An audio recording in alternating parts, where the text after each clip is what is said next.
Welcome, ambassadors. I'll just give everyone a moment to join in. You can see people coming through. Bore da, bore da. Good morning. Bore da pawb. I can still see a few people coming through. Bore da. Bore da pawb a chroeso. Good morning, everyone, and welcome to our first Wales Ambassador Week. Welcome to the first ever Wales Ambassador Week. We're really, really excited to have you all here, and we're excited to start the week off with this great event this morning with lots of speakers and lots of great information. Bore da pawb, dwi dal yn gweld rhai pobl yn I can still see people arriving. However, in a moment, I will switch over to start speaking in Welsh, and some of our speakers today will also be speaking in Welsh. So if you do need an English translation, can you please switch on the interpretation system for yourself now? You should be able to see that at the bottom of the screen. So there will be a globe icon at the bottom of the screen, which says interpretation. If you can go down to the globe icon now and choose English, please, if you do need interpretation. You just need to leave that on for the remainder of the webinar. And if we're speaking in English, you'll hear us. And if we're speaking in Welsh, you'll hear the translation coming over the English, over the Welsh then. So I'll just give you a second in case anybody else needs to choose the interpretation icon at the bottom of the screen. It's a globe icon, and there is an opportunity to choose English in that globe icon. So please do that now. Gobeithio ma pob dim yn gweithio. And hopefully everything's working for you, and welcome. Very warm welcome to you all here this morning. Eryri National Park. I'm very pleased to host this event. We're very happy to see you all and to hear from you all. We have quite a full agenda, as you can see on the screen. If you want to ask a question during the session today, you can do so by, you see a Q&A box at the bottom of the screen or on the side of the screen, depending what device you're using. The Q&A is the way to send questions to all of us, to all the speakers today. As you can see from the agenda, there will be an opportunity at the end to ask questions at the end. So if there are any questions which come up during the presentations, please feel free to put them in the Q&A box. And then as a panel, we'll all appear on the screen at the end, and we will be able to answer your questions. Thank you very much. So as you can see, we have a very full program this morning. This program is a very exciting program. We're so pleased that you've all joined us as ambassadors in whatever program or strategy you're working. There are a number of them which are available at the moment. They started in Dinbych over 3 years ago now, and as a national park, we've also joined the program as someone who offers the program, and we're very pleased to say that we have 1,000 Eryri ambassadors at the moment, which is amazing. We're very pleased about that as well. So thank you all. I'm 3 minutes over my time already, so I won't waste any more of your time. And I will present our first speakers, which are Christine Evans and Steve Griffin from the Wales Official Tourist Guide Association. We're going to talk to us about how you become a tourist guide in Wales. So Christine and Steve, if you'd like to turn your cameras on now. There we go, and I'll pass over to you, bore da, Christine. Okay, diolch. So, diolch yn fawr iawn, Angela, and bore da pawb, and it's a great pleasure to be here today. Speaking alongside my colleague Steve Griffin, who is the chair of Wales Official Tourist Guides Association, I'm one of the directors of Wales Best Guides Enterprises Limited, which is the training arm of our membership body. So big thanks to Nicola in Sir Ddinbych and Team Eryri as well for allowing us to be first on today. So Nessa, Awel?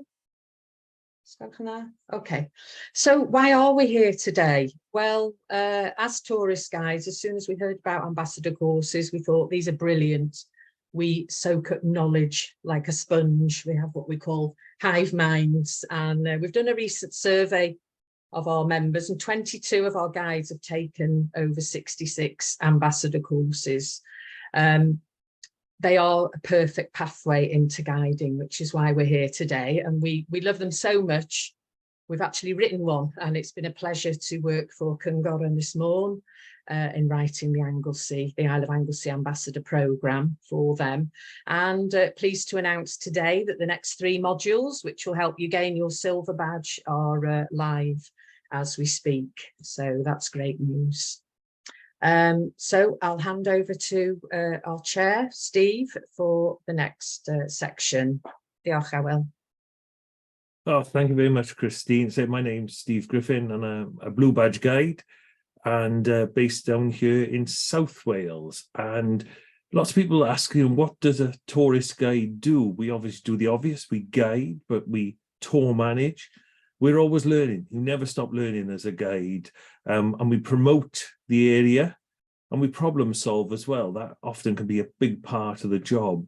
And we're always briefed to be quite spontaneous because things never run to plan. So we have to jump in and change things at last minute. And we also bring areas to life by telling stories, and that's an important thing with our training. We don't train people to give people death by dates and stuff. We train people to tell the stories of Wales and really bring it to life. And if the technology works now, we have a little film now, I believe, so we'll see if it works for us this time now.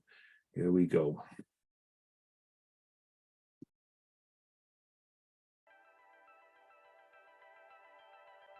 Nes I gymhwyso i ddechrau yn 2003 fel bathodyn gwyrdd Gogledd Cymru. Wedyn nes I wneud y bathodyn glas Cymru Gyfan, a hynny'n 2008, a rwan dwi'n gweithio llawn amser.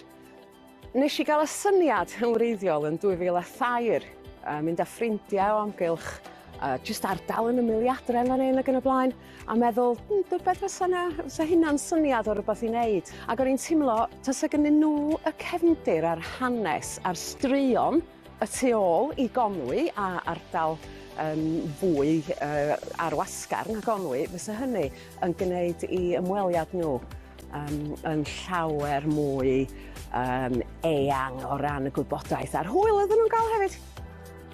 Mae yna amryw yn gofyn I fi sut ydw I yn ffitio bob dim I fewn, achos wedi symud I fyw 2 flynedd yn dôl, mae gynna I anifeiliaid, mae gynna I wir bach rwan.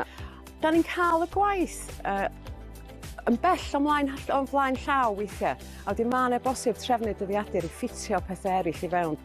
Dwi'n mwynhau y gwaith yn ofnadwy. Ar rei dyddiau, mae eisiau codi yn ofnadwy o gynnar, yn enwedig i'r cwn gael bod am dro cyn I mi fynd ac yn y blaen.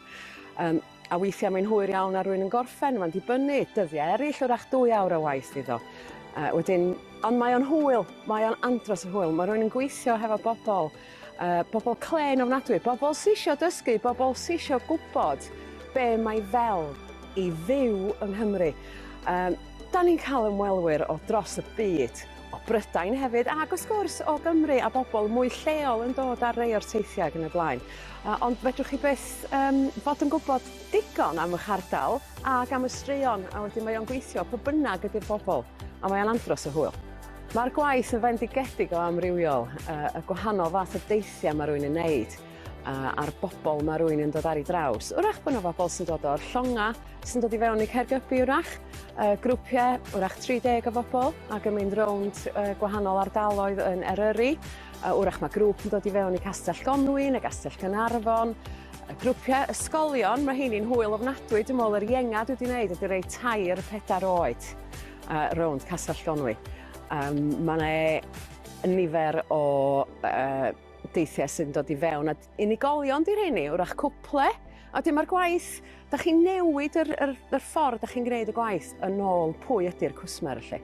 Dwi'n aelod o'r gymdeithas yma yn Gymru, WOTSCA, a mae y gymdeithas da ni'n gael rhwng sy'n gilydd yn arbennig. Da ni'n cyfarfod I wneud cyrsiau, I gadw'n gwybodaeth I fyny ac yn y blaen. A fedrwch chi feddwl pen da ni yn cyfarfod.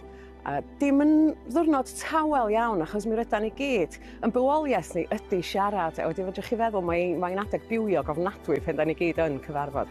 Da ni gyd hefyd yn hynna'n gyflogedig, ond da ni rhannu gwaith rhwng sy'n gilydd. Wedyn mae hynny'n gweithio'n dda o ran aelodaeth WOTSCA.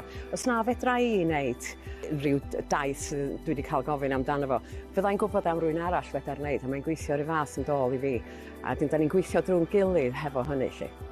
Os oes rei ohonoch chi sydd â diddordeb, da chi wedi gwneud y cwrs llys genad wrach, a diddordeb mewn bod yn dywysydd, yn bendant, dechreuwch yn lleol. Ewch mewn cysylltiad hefo rhywun sy'n gwneud y gwaith yn barod. Da ni gyd yn hapus iawn I siarad hefo chi ynglyn â'r math o waith da ni'n neud a pa ffordd I fynd felly I wneud y gwahanol bathodynau. Ydych chi'n cael golwg ar y wefan tywyswyr gorau Cymru. Mae yna lot o wybodaeth o fanna hefo rhywun sydd yn gwneud yr hyfforddiant ac yn y blaen. Dwi wedi gwneud yn ddiweddar hefo rhywun sydd rwy'n wedi dechrau gwneud bathodyn gwyrdd. A oedd hynny'n ddefnyddiol iawn jyst rhoi ongl wahanol o'r math o waith mae rwy'n yn neud felly. Chos mae o'n amrywiol ofnadwy.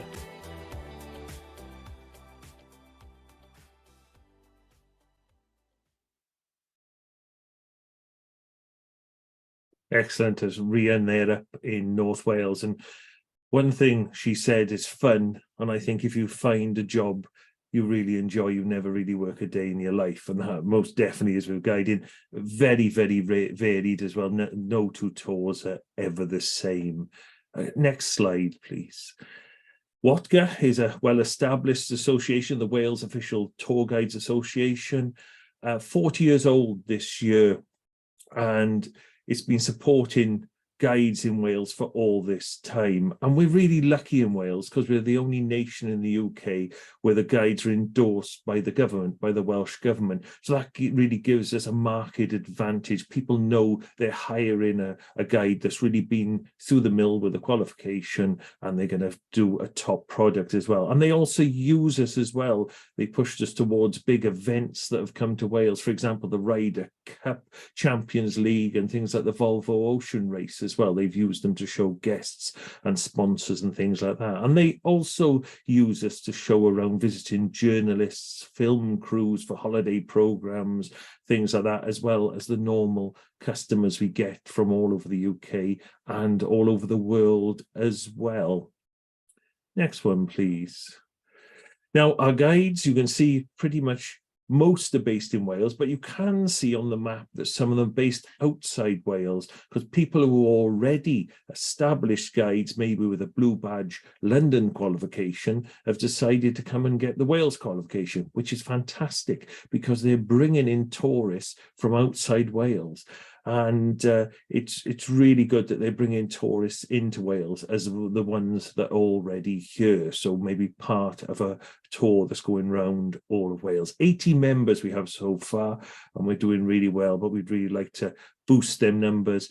And all of us are really self-employed. We're individual businesses, but work together under the flag of the Wales Official Tour Guides Association. The next one, please. We also have people who can speak different languages. We have English, Welsh, German, French, Italian, Hungarian, Russian, Spanish, Dutch and Portuguese, and we have British Sign Language as well.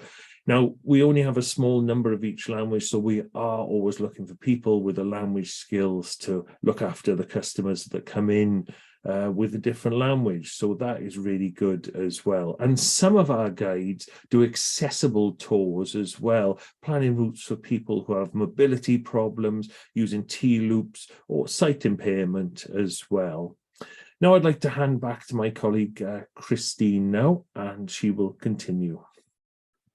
Diolch, Steve, thank you. So how do you become a WOTGA guide? So we offer courses that are mainly in knowledge and guiding skills. So we two sides, knowledge and skills. So Slide Nessa, please, Awel. So we have 4 levels. Community guiding is very important to us. This is a relatively new development. And as Steve says, we've been in existence for 40 years. And sometimes I think the Wales is best kept secret, but there's a reason for that, is that most of our customer base historically has been from outside of Wales. So what we've tried to do really over the last couple of years, and certainly going forward, is to do more in our communities. So we have devised one of our courses, which is just 4 days and very much aimed at volunteers. We've talked a lot about professional guides already, but it's very important that we start off and spark that interest with people at community level. So our first level really for professional guides is the white badge at level 1 and 2. So white badges cover a single site or a single town or community. And most recently, we've developed and run a course for crews in Holyhead, Crews Welcome Guides in Holyhead. The next level is green, the green badge.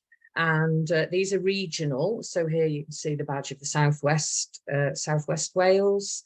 So you're very much focused on that particular region and the product for that region, and also how to guide on a moving vehicle. So a coach, or if you're a driver guide, etc. And then level 4 is the pinnacle, really. So that's our blue badge. Blue badges are recognised the world over for tourist guides as the highest level of the profession. And you can only do a blue badge if you top up from a green badge. So you do need to, if you want to start, you jump in at the level 3, and then you can top up to the blue badge. And just this last Friday, we had Lord David Wigley presenting our latest cohort of blue badge guides with their badges and certificates at Amgueddfa Lechi. We'd spent a couple of days in the New World Heritage Site doing our continuous professional development, and that was the sort of the icing on the cake. So Slade Nessa, please, here we go. So what do we study? We as I say, we've done skills, we do skills and knowledge. So our skills are very much about communicating in guiding. So it's all about the talking, how to talk, how to project your voice, when to talk, sometimes when not to, and what not to say. Sometimes there's certain things where we try not to be controversial and the topics that we avoid. But we also do things like voice care and how to look after your tonsils and your voice box as perhaps on a busy 3-day tour. We look at group management, so where to position yourself so that your group can see you. Not to keep turning round, you know, if you're in the Barbican in Conwy Castle there, just check that it is where it's meant to be when you arrive, but it's not going to move after 750 years. So you need your guests looking at what's actually the subject matter, and you're there confidently speaking to them. But also you're positioning the group for safety and making sure you're not obstructing other visitors. So we also do in the green and blue badge, we look at business, how to develop your guiding business and marketing. And also increasingly, we're looking at technology that is used in guiding. So whether it's the whisper mics that we use, so you don't have to project, you know, particularly if you're working with a large group. And it does give the guest a little bit more freedom to have a little wander while they're listening to you, but also technology that's used for selling tours. And one of our initiatives lately for existing guides has been about embracing the websites that are out there and the portals that are out there to sell direct to the consumer rather than just the trade. Nessa, please. Well, so what do you study? Knowledge. On the knowledge side, well, this is where we all have that the range of interests, don't we? So all sorts of topics that are involved, and as I mentioned before, we start at site or community level, then the region, and then Wales. And of course, we like to promote the Welsh language to everybody that we come across, architecture and churches, sheep. You will not believe how interested visitors are in sheep, and we do avoid the stereotypes. And we talk a lot about the Cynefin, for example, in Eryri, that how sheep are hefted, how the sheep that are at large on the mountains, they know which is their territory. It's fascinating stuff. But we also bring it up to date, and we might talk about project, for example, with Menter Môn on the Isle of Anglesey, where they're looking at different uses for wool to develop markets for our farmers. How to attack and defend a castle. This can get really interesting, particularly with groups of youngsters. We'll look at industrial heritage, economic development. But what you also do on the course is you're given a topic to research, you go away, you write your project, and then you bring it back. And we have a shared portal, and everybody's work is shared with everybody else. So that you have this great resource then of items and content that you can all share with each other. And indeed, that helps to develop the bonding within your group as well. So Nessa. So how do you study? We are in communities. We don't actually have any premises. So we're making our own little contribution into communities by paying for rooms to teach in and taking advantage of, say, conference and meeting rooms. If your project is sponsored by somebody that has meeting rooms, save a bit on the cost by providing your own room. But we do a few workshops around the table, but most of what we do is out there in the field, practicing, learning how to guide and practicing. And we visit hundreds of places across Wales. And, we have to say a massive thank you to people who are eternally patient with us, with our groups, Amgueddfa Cymru in Cardiff, of course, Cadw, the castles, food producers, all sorts of places that we go to on a theme. There is a lot of investment of your own time needs to come in for research. You do have your written projects, and of course you need to put in the time for revision. And there are the dreaded tests and assessments, but we try and make them as painless as possible. And as I say, the group sharing is ideal for that. So the next slide, please. Yeah. So we work to standards. We have quality standards. So our training has been verified by the European Federation of Tourist Guide Associations. Nessa, I will do. So any European standards have now been mapped to British standards following Brexit. So, but we follow that European lead. And of course, as Steve has mentioned, we are endorsed by the Welsh Government and can display their dragon on our badges and membership cards. So over to Steve. Nessa.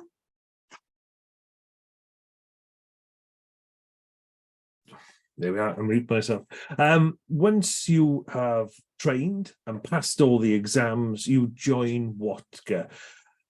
Being a member of this professional organisation has great benefits. One, I've made some really good friends, and we've just had our AGM in North Wales, as I mentioned earlier on, and we all went out on a coach trip to top up our knowledge on North Wales. But we also share information. Even though we are self-employed, we all work together and share information by the different social platforms and things we have at our fingertips these days. We also work with the technology as well, top our knowledge up on that.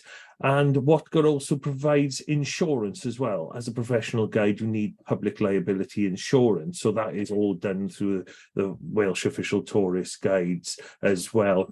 And research has shown that the more guides that are out there, the more work is made for the guides that are out there. So we're always conscious that we're not going to flood the market but yeah, the more that's there, the more work that seems to come along. So next slide, please. We are working with some projects at the moment across Wales. We've just started a Green Badge course in the north and the southeast of Wales. And we're also working with some smaller projects. Next slide, please. Lovely. And we're doing some community guiding courses as well. In Blaenau Gwent, one of them looking at the formation of the NHS, and also down at the Guardian statue. If you've never seen this wonderful tribute to a mining disaster that happened in Six Bells. And the course as well is also a small one in Newport as well, looking at the Chartists as well, the important history of that. So we will be, you know, getting people to talk about the stories of their local area, but be in a real entertaining way as well. That's what we really push when we train the guides, but also safety as well. That is a big part of it as well, keeping your customers, your guests safe. So whether it's at White Badge or community level at a walking tour, it's all beneficial to the community as well. Next slide, Well, if you are interested in becoming a guide, if you go to our website, Wales Best Guides, there is a form on there with a contact, and you can contact our training officer, and then they will keep your details on file. And when our next courses are running, we will be in touch and hopefully get you into the Watca family. Thank you very much. And there will be some chance later on in the day if you have any questions for us. So thank you ever so much. Well, yeah, diolch yn fawr, Christine. Thank you very much, Christine and Steve. Extremely interesting, I must say. If any of you, if you were offering a trip in the way in my area, I'd be very pleased to follow one of your guides, because you offer it in such an interesting way. Quite a few questions have come up for you specifically, so I'll send these on, because there are some which are quite technical that you'll be able to respond to. Thank you very much. We're also very extremely lucky to have Lucy von Weber, who's the head of marketing with Croeso Cymru, who's going to give us an update on what's happening in Croeso Cymru. And I think that Lucy's going to share her own screen as well. So Lucy, if you'd like to share your screen and see how that goes. I was going to say, fingers crossed. All good? Looking good, yeah. If you want to put it on full screen. Perfect. That's it. Perfect. Lovely. And diolch Hywel, and diolch everyone here.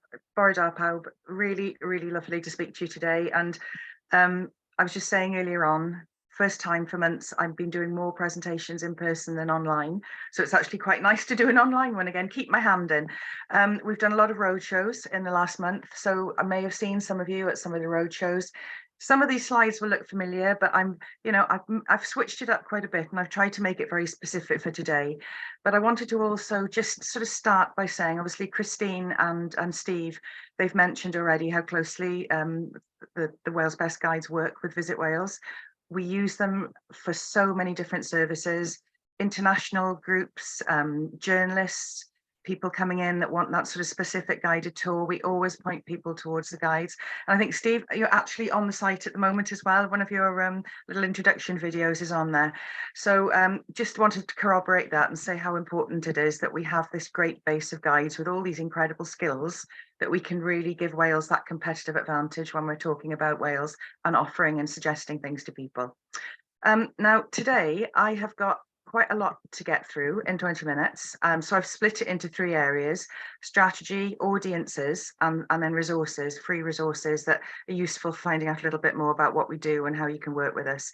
But what I wanted to do, I'm trying to encapsulate the last few years, pre-pandemic to post-pandemic, what's basically happened over the last 3 or 4 years in one really quick little film. So I'm going to show that first, just some of our our highlights, I guess, really. It's only 60 seconds.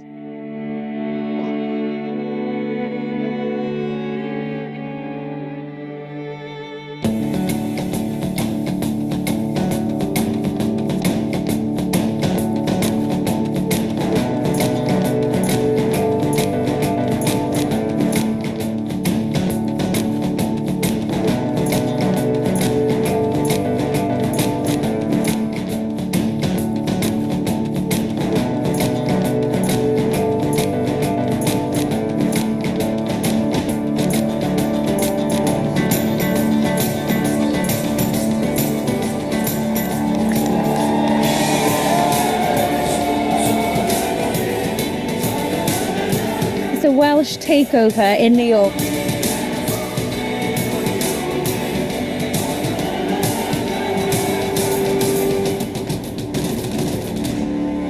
Cymru am byth.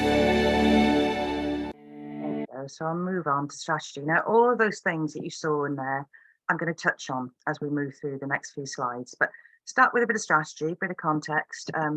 Way back in 2020, and I remember it well, it was the end of January 2020, we launched our Welcome to Wales, our strategy that was going to take us forward to 2025. It was about 5 weeks before the pandemic hit. But actually, the way that strategy was written, it was a very big change for us. It was a lot more around value over volume. For example, people that wanted to come to Wales, support local businesses, come here for the right reasons, be aware of the country and the culture. Lots of those things have changed in that strategy. And in fact, post-pandemic, we couldn't have been in a better place, really, in terms of how our strategy stood up. Ultimately, Scotland, Ireland, lots of people now, lots of destinations are rewriting their strategy to talk about responsible tourism, which I think regenerative tourism is a better phrase, and you'll hear that phrase quite a lot these days. I know there are even jobs, that are called regenerative tourism officer. It's all about that sustainable element, that circular economy, and doing things that are good, not just for visitors, but are good for businesses and good for the citizens of Wales as well. And I'm just going to go through a few of those things, because in that strategy, there were 3 or 4 main commitments for us for Visit Wales. That second one is a major one, tackling seasonality, encouraging high spend and longer stays. And, I always use an example of when people say to me, well, what does that look like on a day-to-day basis and what you do for Visit Wales? And I use dark skies quite often as an example. It was one of the first things we did as we came out of the pandemic. And since then, there have been a lot of dark sky festivals, dark sky products coming to the fore. But in a way, it sums up those 3 S's of seasonality, spend and spread, because you have to come really, you can see great skies any time of year in Wales, but the best dark skies are between October and March. You have to stay overnight. So obviously you're spending on food, and you're obviously spending on accommodation. And also they tend to be in some of the areas that have capacity and need more business. Cambria Mountains is a really good example of that. They've done an awful lot of work really promoting their dark sky status and developing all the products on the ground. And you'll see lots of the accommodation there really now go to town on the fact that they're in a dark sky area and they celebrate it. I'm going to talk about audiences and insights further down the line, but I just wanted to give you a quick, this is a real sort of bluffer's guide to where we are at the moment, really, a 101. And things like the brand pillars, again, people say, well, what do you mean by brand pillars? For Wales, the 3 core aspects that we believe we have huge competitive value in, and we can compete with the best internationally and domestically, are in these 3 areas: landscape, adventure and culture. And culture includes all of our heritage as well as language, performance, festivals. So I'm going to give you a few examples of those as we go through the slides. But I think it's worth pointing out that, and I think a lot of people don't realise that actually Visit Wales is just one part of the Cymru Wales brand family. So just on that line alongside Visit Wales, you'll see treat and invest, but food and drink, incredibly important from a visitor's point of view. Creative Wales, increasingly important. Lots and lots more now, inquiries coming in around visiting movie and film locations in Wales. We carry a lot of content on Visit Wales specifically for that. If I give you an example of how it impacts quite dramatically on things like our web traffic, when Sex Education, the final season, aired about 6 weeks ago, for 3 weeks, in the top 3 on our website was filming locations: Monmouthshire, Vale of Glamorgan, all of those areas where Sex Education had been filmed. And again, I'll talk about international later. From an international point of view, that series is huge in the States and huge in other parts of the world as well. So we look for all those opportunities we can to work with our Creative Wales team who sit alongside us. And then just a quick one, just to give you another example. So not part of the same portfolio in government, not part of the same division, but Transport for Wales, we work alongside as well. And quick example of that, you may have seen it over the late summer and it's been carried through into the autumn. We've done some work that you may not look at that and think, oh, that's Visit Wales, but it's Visit Wales alongside Transport for Wales. And we chose 4 routes where we were basically saying, leave the car at home and go by train. They were chosen on the basis of being extremely busy hotspots in the late summer and over the half term, and also trying to push the fact that obviously with the cost of living crisis, children go free on the train, and there was a 2-for-1 offer with Cadw sites, and Cadw sit alongside us in our division as well. So that's just a really quick example of how we often work across those different parts of the brand family. Many of you will have hopefully seen throughout this year Llwybr Wales by Trails, which is our big campaign that's been running since January.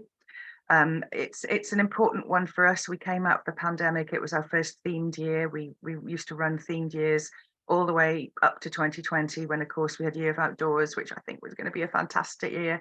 But obviously everything was pulled at the end of March that year. So we wanted to return to a theme that was very easy for businesses to hook onto. Businesses, destinations, guides.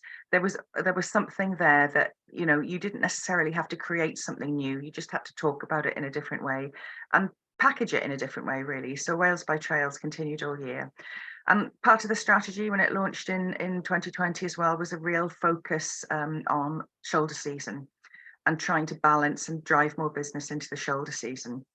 And that doesn't mean that we don't do marketing all year round, but it does mean that Visit Wales never used to really push autumn and winter. And since we came out of the pandemic, we really have pushed it harder. We go above the line, which is basically TV, paid digital, all our advertising and media partnerships. We start talking about autumn and winter second week in August, roughly, because we know that there are a lot of people looking at our social media and a lot of people looking at the website. We try and take advantage of that. And consumer and travel trade, lots of people don't realise that it's often something that you don't see necessarily as obviously as a TV ad, but the work we do with travel trade is significant, and that's trying to get to those operators that are bringing business into Wales, internationally and domestically, make sure that we get more and more into their programmes and build that back. And I'm going to talk about that as we go through as well. I just wanted to mention Artho. Artho is the Wales Promise, and now Artho started in the summer of 2020 when we knew we were phasing out of lockdown, and there was a huge number of people, many of whom had never experienced hill walking or going to the seaside or just being outdoors again. And Artho came into place as what was going to be a 6-week campaign about making a promise to Wales to help care for one another, look after your communities, look after the countryside when you're here. And we did a lot of work around that. But actually, it's become such an important part of what we do. Artho has stayed with us. So that 6-week campaign has turned into a long-term fundamental of what we talk about in our marketing. Just a few examples here as well of sort of Artho related work. In the summer, you may see, we'll talk about making sure that you only like fires and barbecues in designated places, keeping dogs on leads, leaving gates as you found them. We do an incredible amount with the RNLI over the course of the summer as well, to really push going to an RNLI lifeguarded beach. All of these things they're just very important. They're very important from a point of view of us giving the right message to people to make the right choices when they get here. It's also important because we can support a lot of the partners that we work with and help spread that message of theirs even further in the case of someone like the RNLI. In fact, just one example of something we did over the summer, we were looking at groups that were coming to the countryside, going to the sea, maybe hadn't sort of been before and just needed a bit of a refresher on how to have a really safe, enjoyable summer holiday trip. So we've done a lot of work with Adventure Smart Wales over the course of the summer holidays. Spotify, paid digital, out of home, all kinds of things. And out of home is just big LED displays, basically at sort of motorway services, train stations, things like that. But Artho is important to us, and you'll see it as an underpinning sort of principle in everything we do. We've obviously moved away from what we were talking about post-pandemic, which was all around making sure that you kept your distance and you chose quieter spots to go to. Now it's all about please support local business when you're here, buy local food, be part of the community and be respectful to the community, and safety messages. So it's become a standard for us throughout the year, Artho. Now, there's a big vanity around social media numbers and followers. We are in about 1.8 million. I'd like to think that in the spring we'll get to 2 million. But social media, huge followers are only worth it if they engage with you and keep things moving. And we're lucky, we've got a very engaged, good social media following across Instagram, across X, across Facebook, multiple different channels that we're running. But 90% of what you'll see from us is often user-generated content. It's our community sharing and talking about their experiences that we then reshare. And it keeps that community bonded together and growing. And it also is great for others because it's not just our messages that are going out. We'll intersperse it with our messages, whether it's Arvo or whether it's about anchoring to a piece of web content about, you know, great events happening in the summer, but we always keep that balance of user-generated content that's coming directly from our followers. And that means that when we do need something from our followers and we need a bit of help, it becomes a lot easier. And a good example of this was over the summer. We had a meeting in July with WAVA, Welsh Association of Visitor Attractions, who told us that they were having, you know, they'd had a really bad June, and they were looking like it was going to be a really bad summer. So within 2 or 3 hours of that meeting on the 7th of July, I remember it well, we changed the home site to the homepage of the website to make it far more attraction orientated. And then over the summer, we ran about 25 pieces on our social media, pushing people back to different types of attractions in different parts of Wales. So it's important then that 1.8 million, we use those people to make sure that we can spread the word and do something good for our businesses in that respect. Talk a little bit about the US later on. We're very, very active in the US at the moment. It's by far the strongest market to come back internationally post-COVID. And obviously, all of the good vibes around Welcome to Wrexham, which is actually the finale was last week, fabulous finale with the parade in it. It's so much interest around it. So we're working with Expedia internationally, particularly in the US. And also we work with a company that produced Welcome to Wrexham. You'll see there things like the fan zones in the US Summer Games to try and attract as many people as possible to actually come over now and visit not just Wales, but not just Wrexham, but the whole of Wales. Now, we don't do anything without checking, and it's just an example of that. You know, when we do our insight material work in different markets, one of the things we did with our US market was to look at perceptions of Wales before and after Wrexham, the Welcome to Wrexham sort of TV series is aired. And you can tell that a huge number of people, you know, it's something way up there in that first figure on the left-hand side, what it made them feeling more positive about Wales. You know, we also know that people were looking for more information about Wales and were open to traveling to Wales.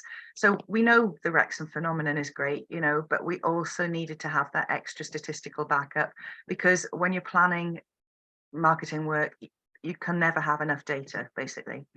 Also in the US at the moment, we work with Visit Britain, and I'll talk about Visit Britain in a second as well. And something that lots of people don't realise is we work really closely with Marketing Manchester too.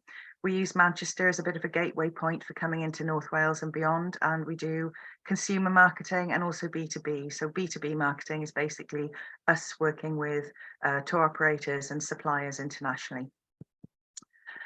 The travel trade team, and my goodness, the travel trade team push so many people towards the Wales Best Guides. You know, it's one of the best things that we can do when we're out speaking to people is then be able to give them the details of the guides so that they know they're getting an experienced, qualified, often multilingual service, and they can choose from the best we have.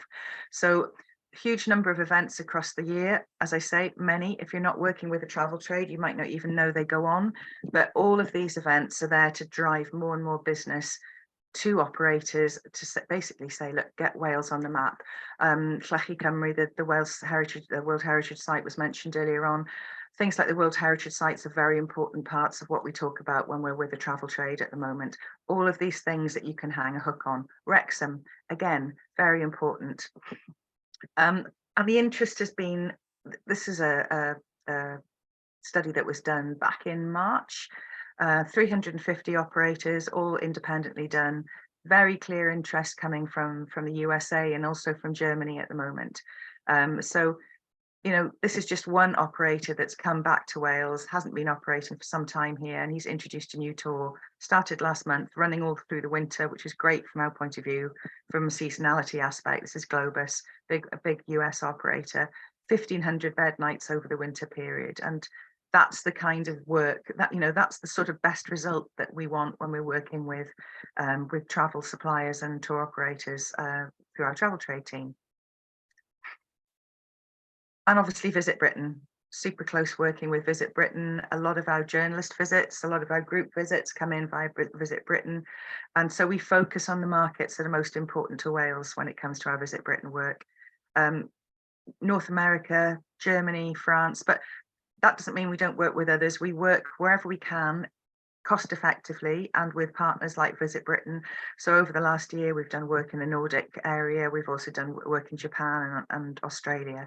And just a quick sort of mention at the bottom of TXGB, which I will not try and explain in 5 seconds, because I'm on my last few slides now. I won't try and explain TXGB, but it's have a Google, or you'll have these slides afterwards if you want them as well. And TXGB is a great online platform helping us to just match people up and make Wales much more bookable internationally and also domestically. And this goes on all through the year. PR. Again, often not something that businesses see. As Steve and Christine were saying, often Wales Official Guides will help with some of these journalist visits, from Le Monde to the Times to Wanderlust. We work on these throughout the year, and we try and balance things across different parts of Wales when we do it as well. And then on top of that, great news, about 2 weeks ago, we found out that Lonely Planet had chosen Wales as one of its 10 sustainable destinations to visit in 2024, largely recognising Wales on the back of the fact that we were one of the first countries in the world to introduce legislation for sustainability. So you'll see a lot more from us on Lonely Planet work. We'll be doing a lot with them over the next year. Audiences, and I'm going to go through these quickly because I'll be running out of time.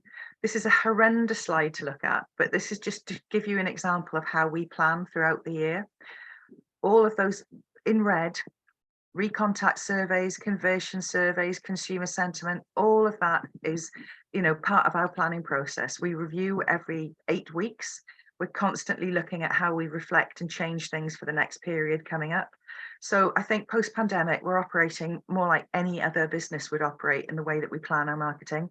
Very reactive, very flexible, externally to things like the cost of living crisis at the moment, internally with businesses telling us, like the attractions did, we need your help over the next 2 months. All of those things go into the planning mix. And again, I won't go through these in detail because you can have the slides afterwards, but Britain, for Wales, domestic business has always been 90% of the mainstay of Wales in terms of tourism business. 10% has been across the international market.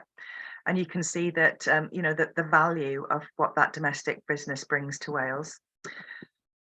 When we talk about our domestic consumers and our domestic target audiences, we've got a guide that we bring out. We've got 7 audiences that we're targeting at the moment. At the end of this, in a few slides time, you'll be able to see how you can get your hands on this. If you want to know who we target and why and how we target them, and suggestions as to how you can also target those similar audiences, it's all in our downloadable piece on audience insights. And then internationally, as I've mentioned before, we target US particularly at the moment.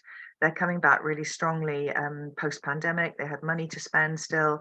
They were one of the markets that had a lot of latent demand because they put off travel and saved up.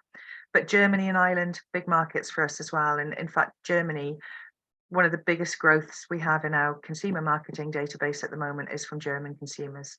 So I'm speeding through. Last couple of slides, nearly there. All of these things are available. So top left corner, that site, if any of you have got materials that you want to get hold of, you might have promotional material that you're using, you can download and use images for free from that site in the top left-hand corner. And it takes less than 60 seconds to register. And that's not a marketing 60 seconds, it's genuinely less than 60 seconds. Very much like Getty Images, you can search on seasons, family types, locations, destinations, but then download them for free with Crown Copyright directly into your own inbox or onto your own laptop for you to use in your own material. The audiences I talked about there in the middle. We've also got things like our Wales by Trails guide, industry guide this year that has a huge amount of depth of detail in it. And we have sort of a one-stop shop 6-pager as well, with all the links of things that I've been talking about in it, including TXGB, and you'll see that down at the left-hand corner. All I would finish by saying is please sign up to the industry newsletter or follow us on Twitter, or X, formerly known as Twitter. The industry newsletter is where everything goes out first. If we have any news, whether it's grants, marketing campaigns, whether we're trying to share information for stakeholders, it will always be in the industry newsletter first. So please do sign up for it. And I just wanted to say again, diolch yn fawr iawn for allowing me to come to speak today. It's been a real pleasure. Great to hear from Christine and Steve, and I'm looking forward to the rest of the morning as well. And then we'll be happy to take any questions at the end. I shall stop sharing. Diolch, Lucy. Super interesting. Diolch yn fawr iawn. Very, very interesting. Thank you very much for the overview of your work. And it's very interesting for us to see, and everyone, all the ambassadors, to be useful for us to send people on to the website, because we know that all the information there. And it's great to hear about it was just great to hear about what you said about the Lonely Planets, that they recognized Wales as a sustainable destination in 2024. And that leads us immediately onto our next speaker, Alec Young, who's working with the Eryri National Park on a specific project called Plastic Free Rwyddfa. So Alec, I'll hand over to you. Thank you, Angela. Good morning, everyone. And over the next 20 minutes, I will be discussing the work that Eryri National Park have been conducting on the Plastic Free Rwyddfa, which is a unique and exciting project. And I'd also like to share how we hope to achieve our ambitious aim of making Rwyddfa a plastic-free mountain. Before I move forward to talk about some of our specific campaigns, I'd like to give you a bit of some context really about why we started this project and how important it is for Rwyddfa. So, as you already know, Rwyddfa is the most popular tourist destination in Wales, and it's quite possibly the busiest summit in Europe. It's a honeypot, really. About 600,000 walkers visit the mountain each year, and it's also given most attention on social media. There are many problems related to that, but one of the permanent problems we see year after year is the litter problem. The figure that we mention as we talk about the size of the problem is the figure of 550 kilos of litter, but that's a little misleading.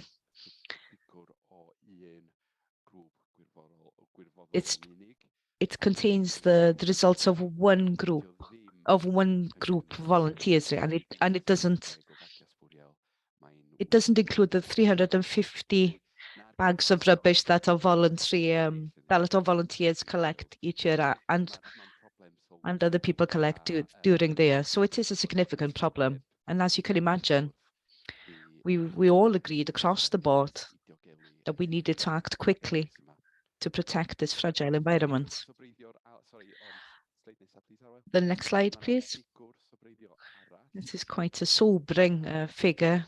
Again, is shown here on this slide, is that on the summit, it's made of 5% of microplastics. This evidence was gathered during a CGG survey back in 2021.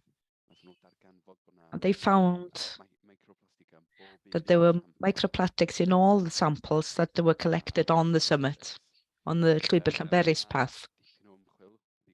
Quite a bit of research has been conducted on the effects that microplastics have on biodiversity, on the health of animals and on humans, and more recently, their effect on the weather as well. Next slide, please, Hywel.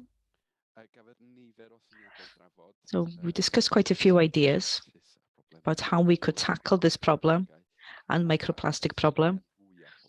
And the most popular idea in the pack was to create a pathway, a plastic-free pathway.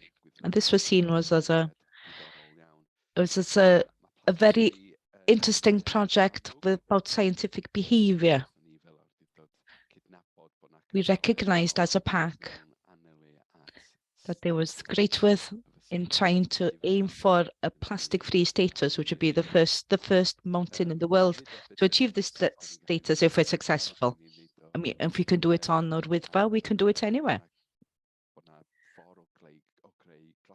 It's a way of creating a blueprint really for the rest of the park, national park.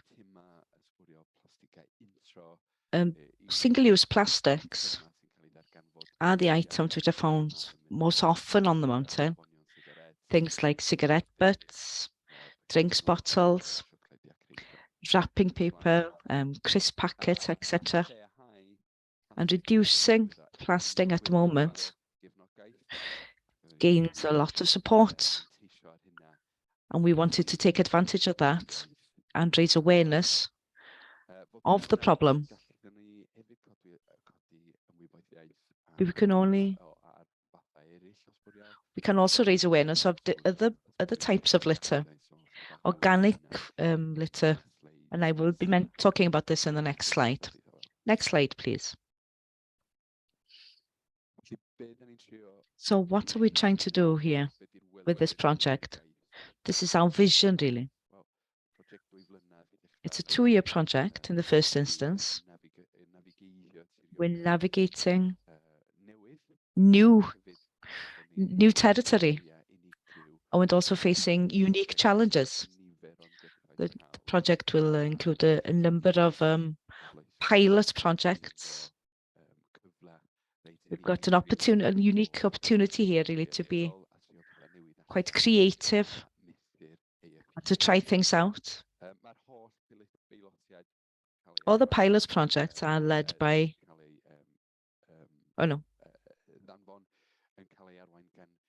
they all have the same objectives in mind. And they also conform with the policies and the sustainable visitor policy and the Welsh Government policies regarding the environment, protecting the environment.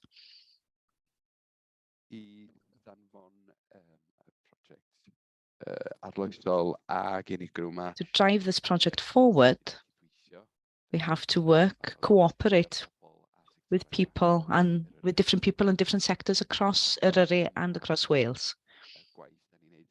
The work that we're conducting with visitors is very important,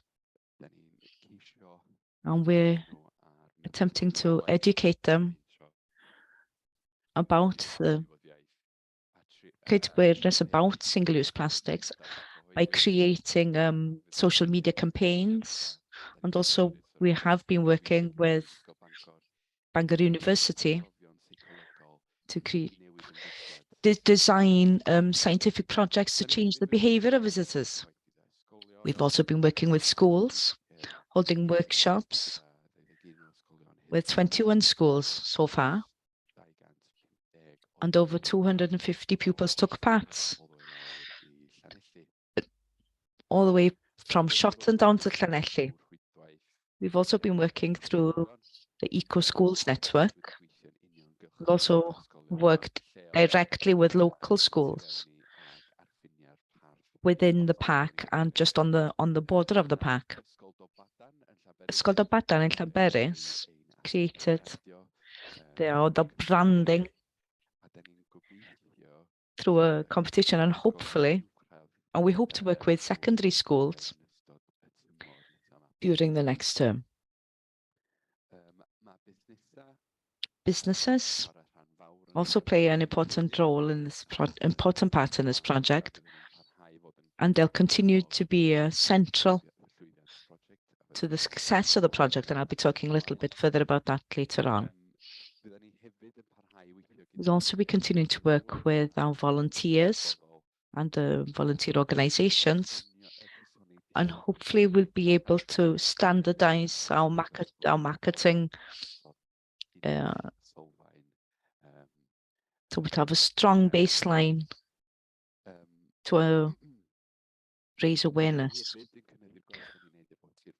We'll also be increasing our work with landowners over the coming year, looking at what steps we can take to reduce the use of single-use plastics in agriculture sector. Following a report we just completed recently on the plastic use in the agricultural sector. We'll also be using our voice to campaign with the Welsh Government. Challenge. There are a number of challenges, unique challenges we face. One of them is that the lack of signal and Wi-Fi in some areas of the park, which means that we can't really communicate digitally very easily with our visitors.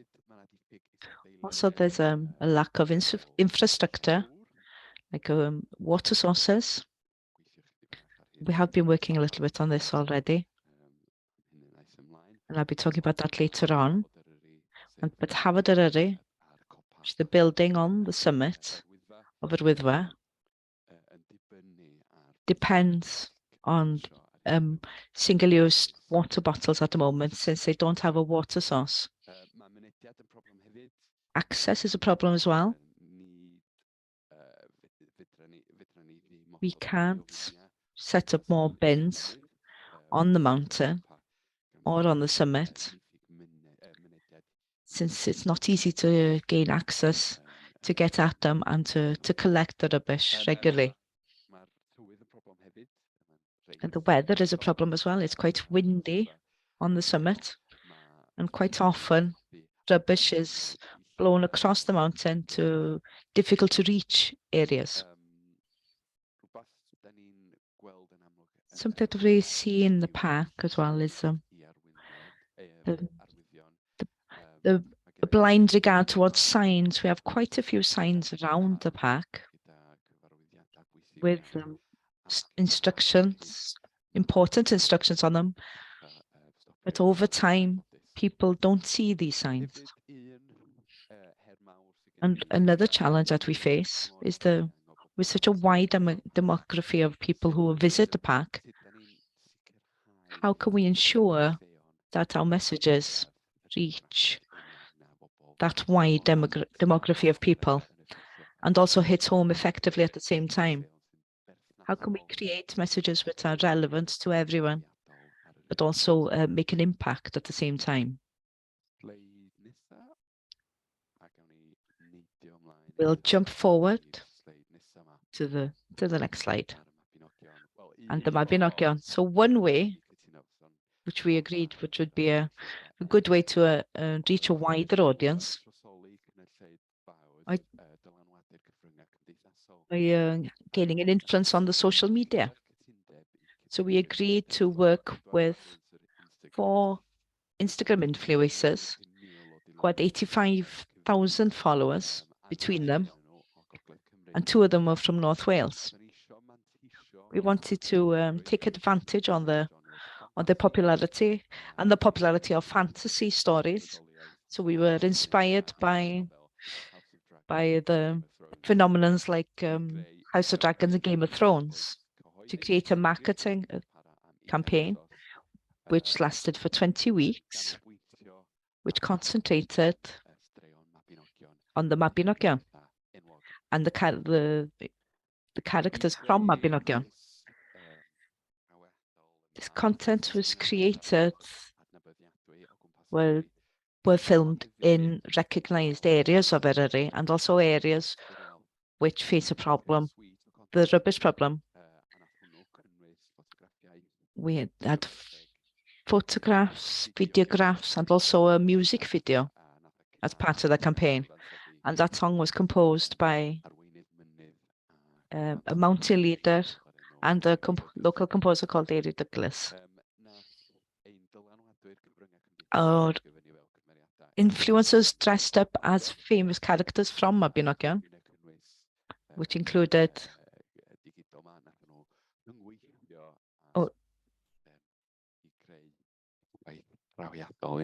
they worked together to create very dramatic images. We hope to reach 600,000 hits, which is on a par with the number of walkers who go up or with each year, and we achieved that target.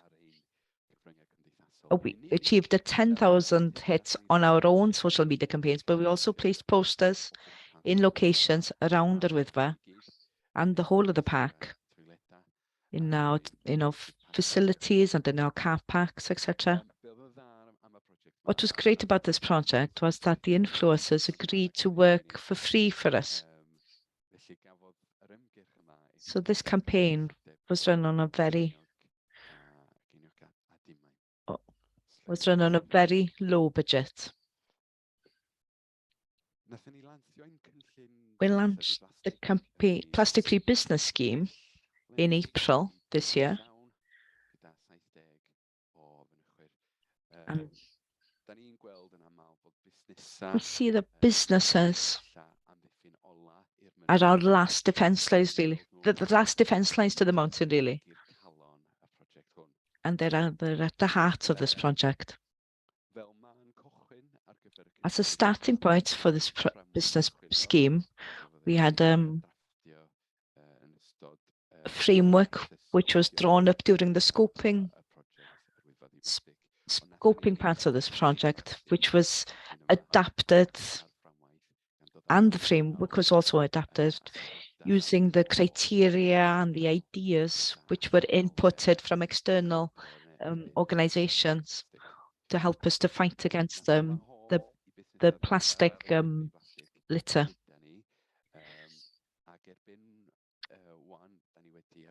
By now, we have held an audit in 25 businesses in the area, and we're hoping to review another 5 so that we will have audited 25% of businesses in the area. We have 6 on the silver level, 7 on the bronze level. We've also started to expand this business scheme to the open air sector. And in October, we held a consultation and a workshop with adventure societies and activity organizers so that we could set up their own unique framework for this sector as well. This framework, will be ready by the end of the year, and we're looking forward to starting to audit open air businesses in the new year. It's important that we lead from the front, really, as a national park on this project. We have also been auditing our own businesses.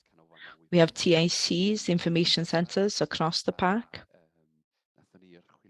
and we audited 1,500 of our stock lines, which we sell in those information centers. And we're targeting a reduction of 20% of single-use plastics on our shelves by the end of this year. Self-assessment questionnaire was sent out to all our suppliers. And you're welcome. If you're a business yourself, you can fill it in with your suppliers.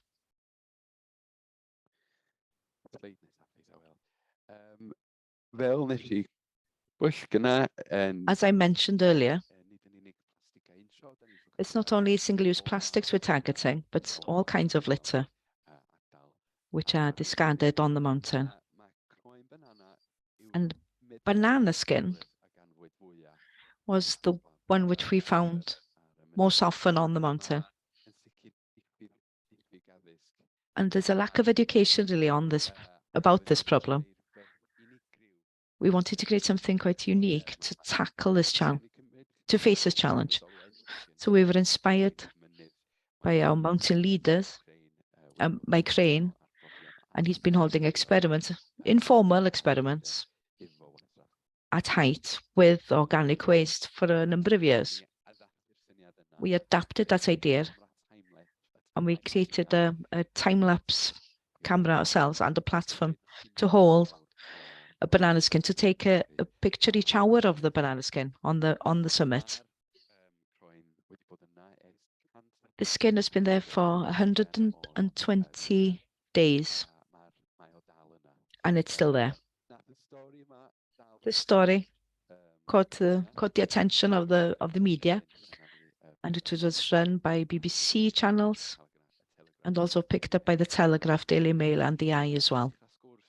And it started a conversation, an interesting conversation online with over 2,000 users on the BananaCam website. And we have quite a bit of engagement with even a sweepstake competition to see how long the skin would last. I think that this is a good example of how a fun story on a specific matter can have an effect. The ROI, the return of investment, has been very good on this. The platform the camera cost about £600, but has had quite an effect with over 100,000 views on the BBC website only. Unfortunately, the skin has lasted longer than the camera. The camera needs to be fixed at the moment. It's had quite a battering by the weather and has suffered a few technical issues, but we're looking forward to fix it by the next season and start the experiment again in spring. We've also been working with Bangor University for 3 years with John Parkinson and the Behavioural Change School. In previous years, the master's students have reviewed and they trialed a live review. They set up a psychological experiment looking at how the capability, opportunity and motivation drive the behavior, visitors' behavior. Students drafted a script which was adapted by this model, and the script included open questions with the aim of encouraging visitors to commit to take the rubbish home with them. They worked with our voluntary wardens and used our information van to support them at the bottom of Watkin Path. They spoke to a large number of walkers, 149 promises to not throw away their plastic were signed. It was a huge success, an anecdotal success. Walkers brought rubbish down from the mountain after the conversations with students, and people were very enthusiastic and wanted to talk. And they were talking about the work that the students were conducting. The students then reported back on their findings in September, and they saw there had been a reduction of 60%. Reduction in 60% in the pieces of plastic thrown on the pathways on the days when the students were present, working with visitors. They found out things that we already knew, but things like that most of the rubbish collected in areas where in buildings, but they also found that quite a few ticket papers were around the car park, and we are trying to resolve this issue so that they become digital as well. We have used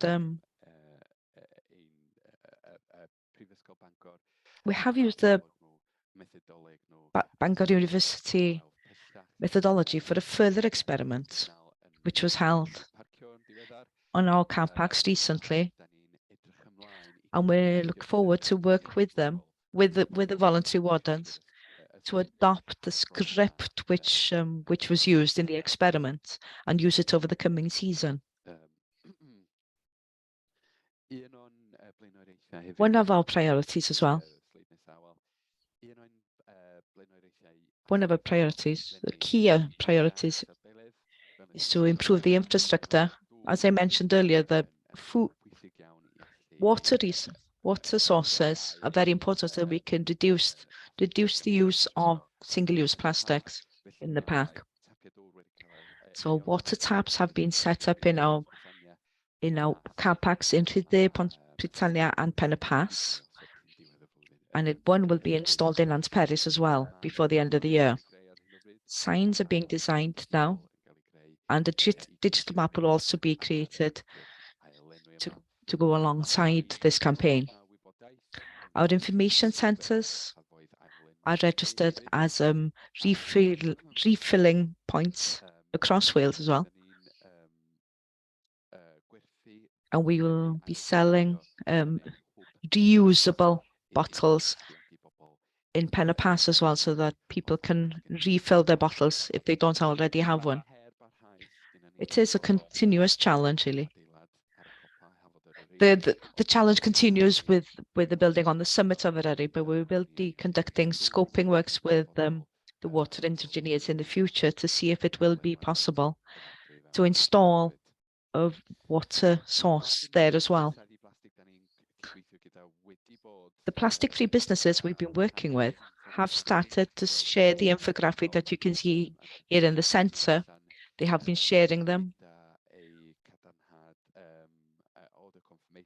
with any order confirmations, so that they can prepare visitors before they arrive the park. So what next then? We have another year left and quite a few campaigns to finish. We will continue to look for innovation to see if it's possible to install a machine, like a vending machine, to be set up within the park as one of our pilot schemes. We look forward to see how this pilot work in Bannau Brycheiniog, to see if we can adopt a similar scheme up in Eryri as well. We are discussing a public information campaign at the moment using the Combi method, which we mentioned before. We're hoping to set up a swap shop in the area to encourage people to push forward the agenda of reusing items.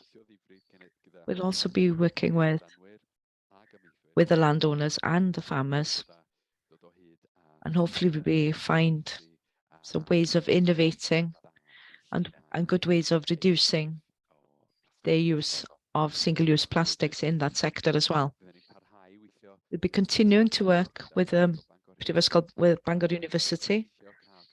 We hope that we'll receive confirmation quite soon about a youth project, an exciting youth project over the coming weeks. Thank you very much. Sorry for running 4 minutes over my time. And I hope I can answer any questions now. And I'll answer any questions at the end of the session. Thank you, Alec. Quite a few questions have come in on the Q&A. So I'm sure we'll have an opportunity to answer them later on. Just an very interesting overview for everyone. So thank you for trying to keep to time. We're almost there. So it's not too bad at all. And I'm very pleased to invite our last speaker for the day, Ethan Edwards. Who's just stepped in last minute. Thank you very much, Ethan. Head of policy within the.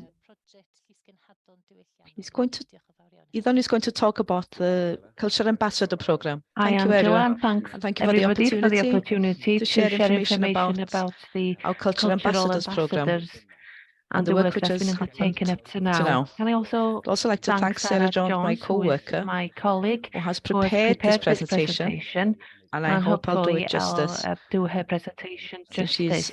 hasn't been able to because join she us this morning. Been able to present this morning. Can we move to the next slide? So I'll give you the just to cultural give you context the now. historical context as to why we've established the cultural ambassadors. During COVID, there was a lot of concern about second homes and the effect that had on Welsh-speaking communities, and there was concern about housing markets and affordability. And as we know, there are second homes that are empty during the year, can have a very detrimental effect on the sustainability of communities with regard to local services. And an empty house doesn't contribute anything to the society. This creates a situation where it's difficult for local people to live and work in the communities where they were born and raised. And so it has an effect on the use of Welsh in our Welsh-speaking communities. Welsh Government produced or published a report by Dr. Simon Brooks in March of 2021. And this report looked at the problems linked to the high numbers of second homes and trying to find solutions as well. The report included 12 recommendations, and the climate change and the Welsh language minister responded to the report in July 2021, and they committed to use the powers of Welsh Government to address issues on Welsh communities. And through that cooperation agreement with Plaid Cymru, a three-pronged approach was agreed upon.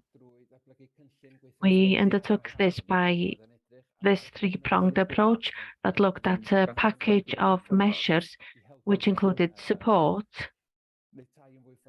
in order to make housing more affordable for local people. There is an irregularity framework and a system covering planning law, and the introduction as well of a statutory registration, and the owners were to make a fairer contribution through the local taxation systems. We also chose the Dwyfor pilot area. Dwyfor is an area where there are several numbers of second homes, one of the highest in Wales, in fact, and it's one of the most important places as far as the Welsh language is concerned. It's between Gwynedd Council, Adra, Cynefin and the National Park, and the aim is to trial interventions and assess the pilot to share good practice, not only with other areas of Wales, but internationally as well. Next slide, please. The Welsh Government also committed to establish a Welsh-speaking communities housing plan. A draft of this plan was published in December of 2021, and we consulted on what was included, and we had 800 plus responses, which was the highest response to consultation ever, which showed that there's a huge interest in this area of work, and people want to make sure that the Welsh-speaking communities are still vibrant. In 2022, there were interventions that were outlined to support Welsh-speaking communities to get to grips with socio-economic and linguistic challenges. As we've already heard this morning, Wales is and Welsh people are a welcoming nation, and it's a really important industry in Wales. We want people that move into our communities to feel a part of our social communities and integrate fully and learn about our heritage and language. An important element of this is to empower individuals and communities and give them the tools to deliver or operate in a way that benefits Welsh-speaking communities. The Welsh-speaking communities housing plan includes several elements, which includes economy, housing, and Welsh language plans as well, in fact. And we've included a plan that includes social enterprises and community-led cooperatives. And there are two elements to this, which is to provide advice and specialist advice again via two successful social enterprises, Planet, and one more as well in Wales. We've just launched a second round of grants for community groups. You can apply for up to 12,500 in order to develop new social enterprises. There are also plans in place to look at stakeholders and the estate agents, and we're going to establish a fair chance local housing campaign, which is a plan to ensure that local people can have access to the local housing markets locally. During the Eisteddfod in Tregaron last year, the Welsh Language Minister also established a Welsh Language Communities Commission, which is to ensure that the Welsh language continues as a community language, especially in its main heartlands. And in the Eisteddfod this year, this was reiterated, and the Commissioner will be publishing full results in Pontypridd in the Eisteddfod. We have undertaken research as to why and where and people change the names of their houses, and how we educate people about the value of a traditional Welsh name on properties. We have also committed to cultural ambassadors. It's an eco museum project in Penllyn, and in another project in Anglesey as well. The project that we undertook looked towards establishing a network of 3 main priorities were outlined so that they could be trained about our history and culture and what's relevant to their communities and local society. Several of those that responded suggested that the course should be accredited and it should be presented as standard. And it was highlighted that it would be useful to create a map online where cultural ambassadors actually work within them. We looked at different options, but we felt that this platform, that is Cultural Ambassadors for Wales, was the best way of training. And we thank the Denbighshire, Gwynedd and the National Park for their support in this. We have therefore committed to establishing a network of cultural ambassadors in order to promote our culture, our heritage, and the importance of the Welsh language, so that all of these elements are central to this. We want to welcome people who want to establish a home in our communities so that they integrate fully into those areas. We also support and offer guide and for businesses that are in contact with with tourists about the importance of the Welsh language and our culture. We'll also be working with people who already live in the communities in order to emphasize the importance of Welsh and the importance of sustaining the Welsh language. Our aim is to create and support cultural ambassadors through a series of modules focusing on the Welsh language and Welsh culture on a digital platform. We want to empower individuals to become proud cultural ambassadors so that we can demonstrate and share information about the importance of Welsh as a living community language. We want to develop people to develop their skills so that they can integrate into their new communities, welcome them into communities and raise their awareness about our culture, language. Our aim is also to work with community groups that already exist and also our core partners such as the Urdd, Young Farmers and the Welsh Enterprises Mentrau Iaith. We have purchased Dr. Dylan Foster Evans, who is the head of Welsh elements in Cardiff University. There will be 3 elements to this plan, and some of you will be aware of this already. There will be different elements that will be touched upon that are relevant to the Welsh language and our unique culture. As part of the package, we will be giving awards, including stickers that people can put onto their windows. With regard to the content, we're nearly ready to launch the bronze elements, and we're hoping to be able to do that at the beginning of the new year. Model 1 will look at where the Welsh language came from and how old it is, and there will be an emphasis on the fact that the Welsh is a living language, how Welsh developed, and asking the question that everybody asks, is Welsh the oldest language in Europe?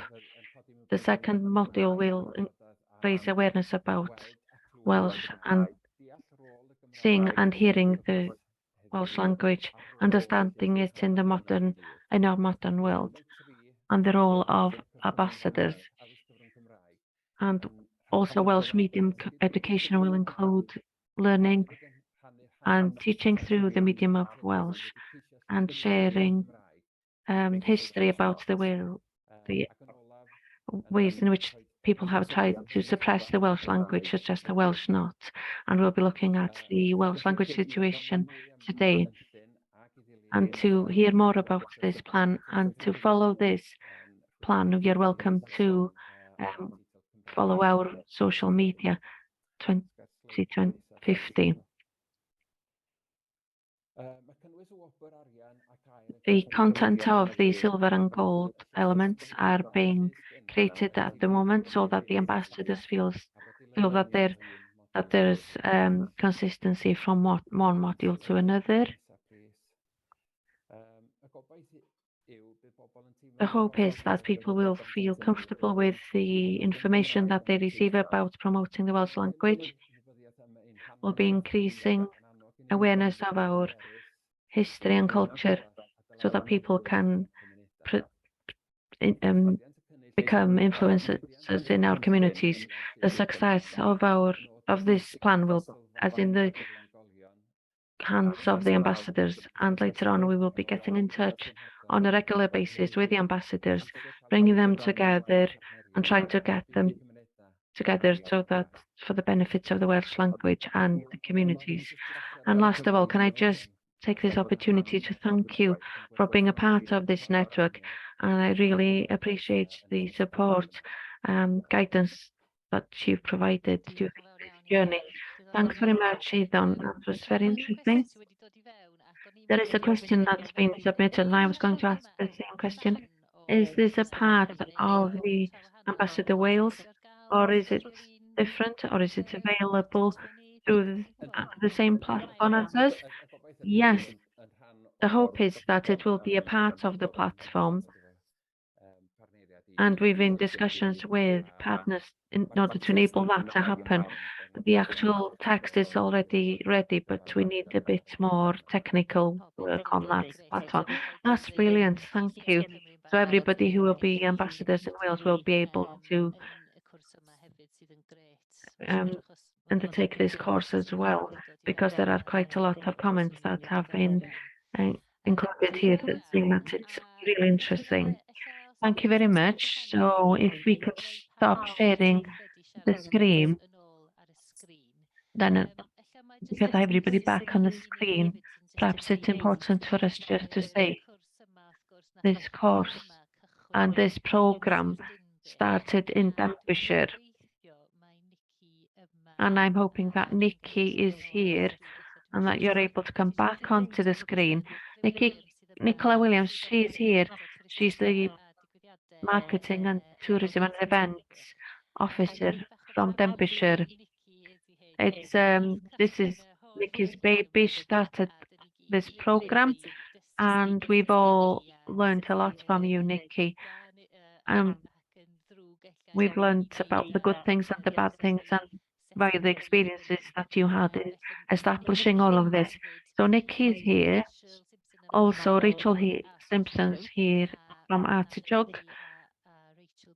Nikki and Rachel worked together in order to establish the first program available via Denbighshire Council, and then she got in touch with all of us, of course, and we're very grateful that they've been able to join this plan. If I'm right to say, Nikki, Bana Brycheiniog are also a part of the plan.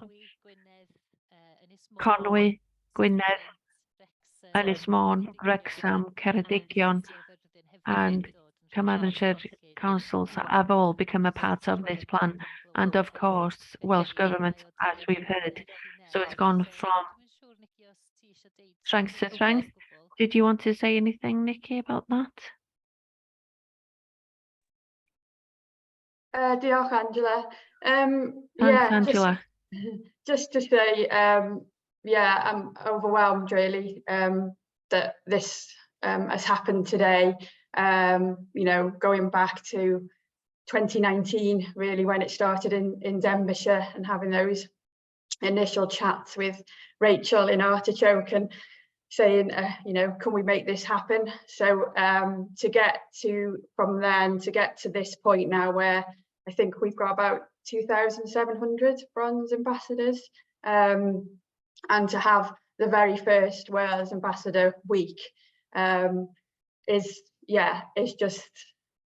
overwhelming and just crazy. So I'm just thankful for everyone and the partners and the ambassadors that have come today. Really grateful, and yeah, let's just keep on trucking, as they say, keep on growing, keep on. Hopefully during this week we can attract a few more partners on board and some more ambassadors. That'd be great. So yeah, just diolch yn fawr. Thank you, Nikki. Yeah, we're all extremely grateful to you for your guidance through this process as well. It's been wonderful, and it's, as you said, it's amazing to see so many people even just here today as well on this webinar. As I mentioned, I think all of you saw there were 75 participants today, which is brilliant to see so many people interested in all of the things that are going on. A few of the questions that have come in, there are some quite specific ones. I think everyone on the panel has had a quick chance to look through those. So we'll leave those to the various people to get in touch with the person who's asked, just to pass on the very specific information. But there are possibly a couple that we can pick up on. Alec, there are a few for you here. There's a question about being able to access the questionnaire about plastic-free options with suppliers. And also somebody who took part in the real three peaks with the litter pick, which we're really grateful to you, Julia, for being part of that. Thank you for your question as well. Asking about businesses in the area and on the mountain being part of the scheme. And then also there's a question about, are there any plastic-free badges available or car stickers? So there's a couple there for you to answer, Alec, if that's okay. Yeah, I'll start with the one about the questionnaire. I can send that to you separately, Claire, if you'd like. It's not actually hosted on our website at the moment, but it is a link, a Microsoft form link that is open and available to be shared. So I can send that on to you. The next question was about the real three pinks. Yeah, thank you, Julia. I also took part in that day. It was pretty shocked by the number of plastic bottles honoured with her. I have audited Haldurri, so the Snowdon Mountain Railway building, and they have committed to starting on this plastic-free journey with us. They've not yet been accredited, but they are hoping to become level Llydau or bronze by next year. And then the question about, I have some patches, some plastic-free patches, and we also have plastic-free stickers, and those can be awarded for businesses that join on the scheme with us. They're not for sale, unfortunately, and we do have a slightly limited number, but if you have a very specific request, maybe you can contact me via email about those. Yeah, great. Diolch yn fawr, Alec. A just i ddeud I pawb really bydd Yes, thanks, Alec. I'll just let you know as well, the webinar is being recorded, and so we'll be sending out the link to everybody after the webinar finishes. And all of the slides from everybody who's given presentations will be available as well. Quite a few people have asked, especially about your presentation, Lucy. People have asked for copies of that, so we'll make sure that everybody gets a copy of everything. Lucy. Ask the question in a language that's been put down, but there are a few suggestions, I think, as well here. One of them, I'm not sure if you've seen the comment about the this in South Korea hosting the Esports League of Legends. It's interesting. Actually, as I say, the division we're in, CADU and Creative Wales are partner across our division, and Creative Wales put money into the Wales Esports fraternity last year to create a league, because once you're in a league, you can start competing internationally. So, but yeah, I take the point completely. And obviously, I cover so many slides when I talk, and I'm a fast talker, obviously. But the work we're doing in the US, particularly at the moment with Expedia, you'll see that we're leading with things like Land of Legends and castles, all of those elements, and Dragon, obviously, our brand. Draig is our brand, our Cymru Wales brand. So yeah, but really interesting points. The esports, huge growth, as there is, and I don't want to get down a rabbit hole, but with AI and things like Roblox, where you see countries like South Africa creating gaming environments now for children to influence them to get parents to book travel. So yeah, it's a fast moving arena. The whole digital and esports is similar. Wow. whole new world for me, but yeah, something I need to understand.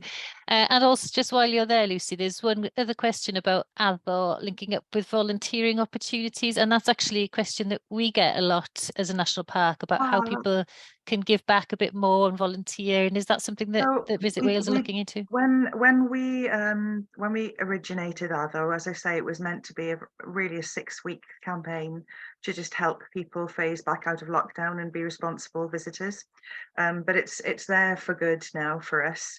And the way it was designed, we actually worked closely with all the national parks and lots of the local authorities when we came up with ADDO, and it's designed that it will complement other initiatives going on. So as such, Snowdonia Society, it's very, very complementary to the ethos behind the way that they operate. So, but no, nothing specific. We try not to be very, very prescriptive. You know, we want people to embrace it as a principle.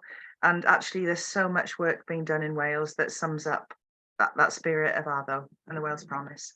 Yeah, it's certainly, as you mentioned about the sustainability kind of recognition as well. It's certainly questions that we get asked about how can you give a little bit more back when you're visiting a place as well. I wonder if Christine and Steve, if you have a similar experience, do people ask you those sorts of questions and how they can also get a little bit more involved when they're on your tours? From my side, most of my visitors are from outside Wales, so I don't get that conversation very often, really, with my experience.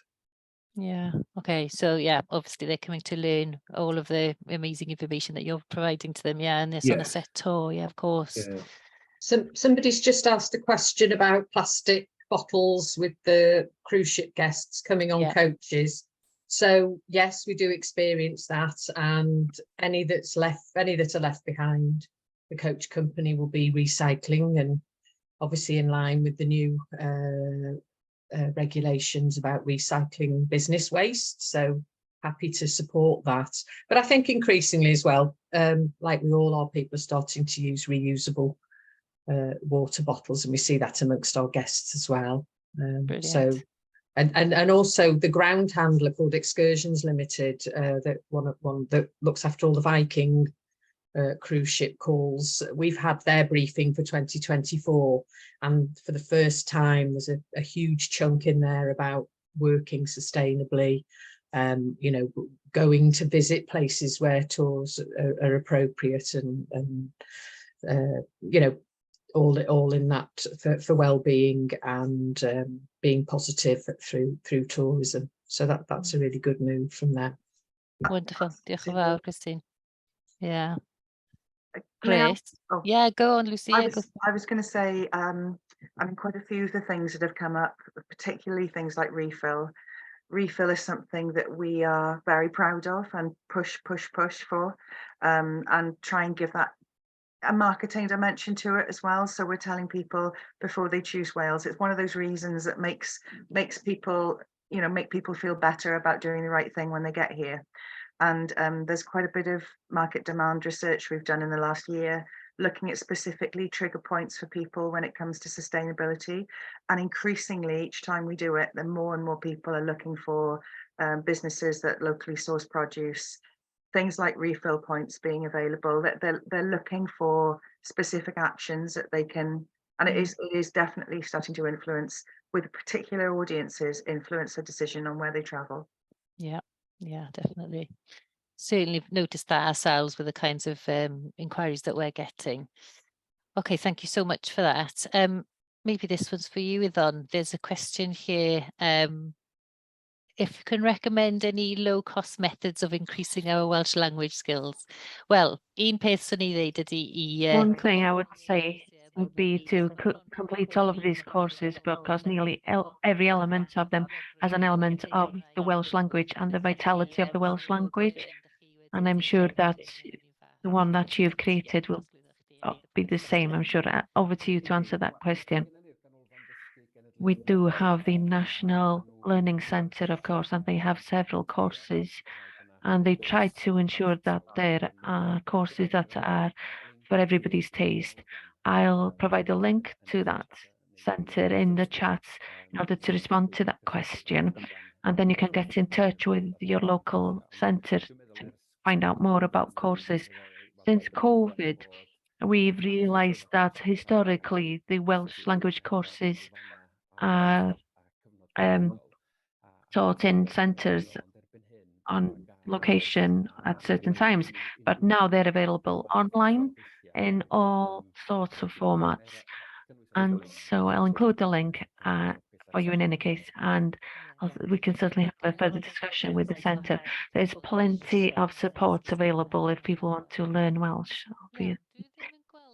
I can see and there are lots of specific comments. Lots of people have said that they've enjoyed the online courses, and there are suggestions here for all of us as well. So thank you for all of that. I will collate all of the questions on the Q&A as well. I think we've responded to most of the questions that we can do, and we're 5 minutes ahead, so that's brilliant. Can I just thank Awel? We've heard Awel's name quite a lot today, but nobody's seen her yet.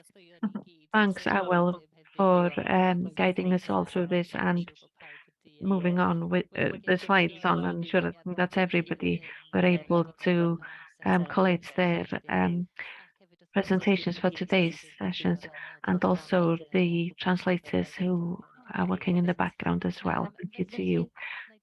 So may I thank all of you, the speakers, very interesting indeed. Like we've all said, we're all very glad to be a part of this week and this scheme. Hopefully we'll see you again in various events during the first Ambassadors Cymru, because the first one in history. So hopefully we'll see you again.